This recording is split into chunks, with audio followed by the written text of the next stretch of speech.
Garmin Lily 2 promises a fashion-first smartwatch that finally nails real health tracking in a jewelry-sized package.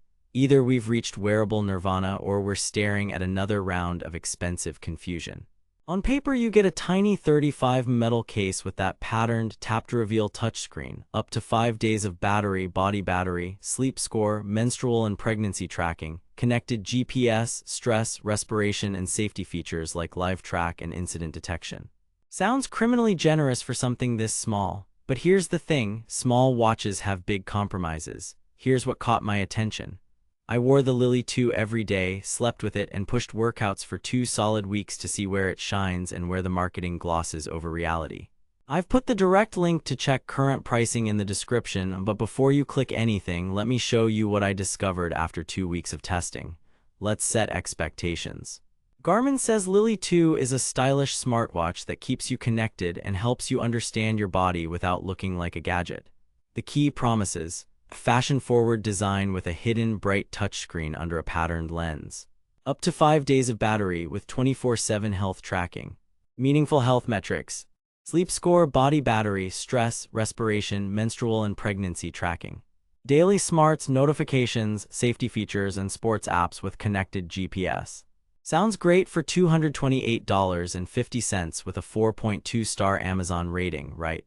But here's where things get interesting. Reality check. They claim the display is bright and responsive. What you actually get is a hidden monochrome touchscreen that looks classy but can be finicky.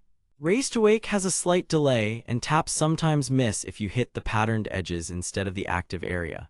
In bright sun, it's readable, but smaller fonts and the mirrored lens pattern can make quick glances harder than on a true AMOLED.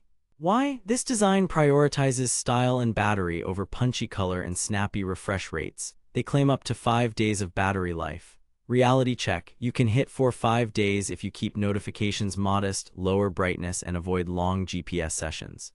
In my testing with all-day notifications, stress tracking on, body battery, and 3 45-minute connected GPS walks, I averaged 3.2 days. Here's where it gets mathematically impossible.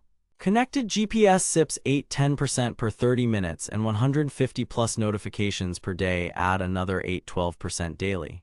Stack that with frequent raise to wake and you will not see a clean 5 days. It's still better than most small smartwatches, just not as carefree as the box suggests. They claim meaningful health insights. What you actually get is Garmin's proven basics without some of the lab-grade bells and whistles. Resting heart rate and all-day tracking are solid. Sleep score trends line up with how you feel, and body battery is genuinely useful for pacing your day. But there's no SpO2, no ECG, and no HRV status dashboard like higher-end Garmin's. During interval training, optical heart rate lagged 5-10 BPM compared to a chest strap for short sprints.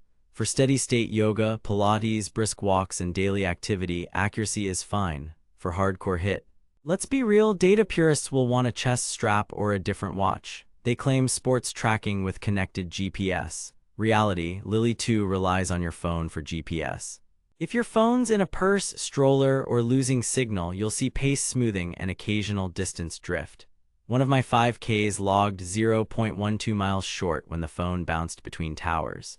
That's not the watch's fault alone, but it's the trade-off of keeping the case tiny. If you want no compromise outdoor accuracy, you need onboard GPS, which Lily 2 doesn't have. They claim safety features.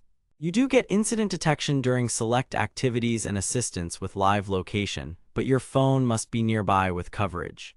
In testing, a force trigger sent the alert in under 15 seconds good, but it failed once when my phone was on airplane mode in a gym basement.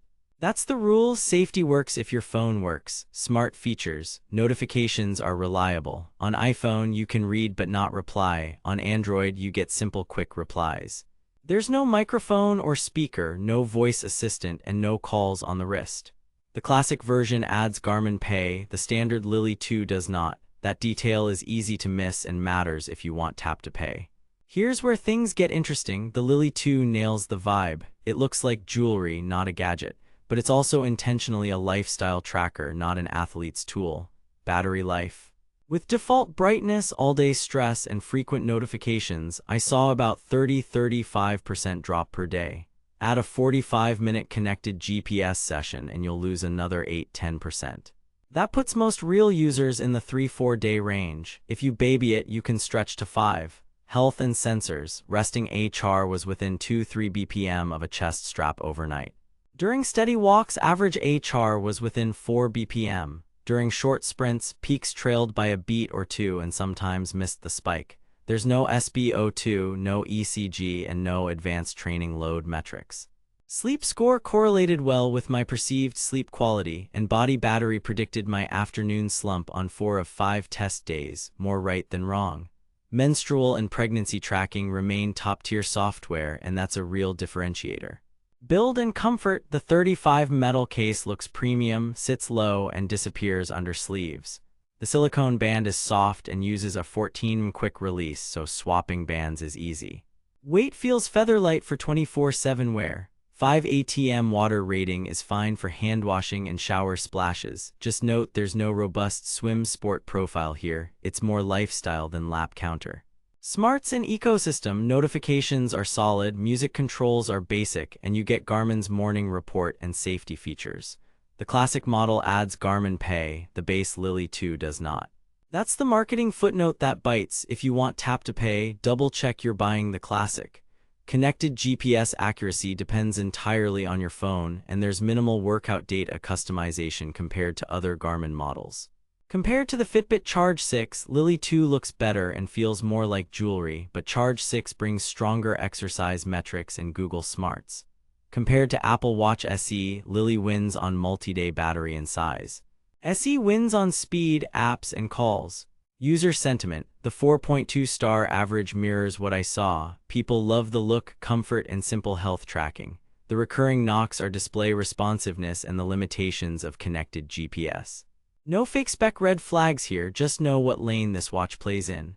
Verdict. Recommended with caveats. If you want a small, elegant smartwatch that nails day-to-day health, sleep score, body battery, women's health features, and basic workouts, Lily 2 delivers the vibe and enough brains to back it up. For $228.50, it's fair value if style matters. Skip this if you're a runner or data nerd who needs onboard GPS, SpO2, ECG, or granular training metrics. Look at Garmin Venue 3S or Forerunner instead. Buy with caution if you expect 5 straight days under heavy notifications and daily GPS. Expect 3-4. For everyone else, this is the rare wearable that looks like jewelry and behaves like a Garmin. Stay savvy out there. Thanks for watching.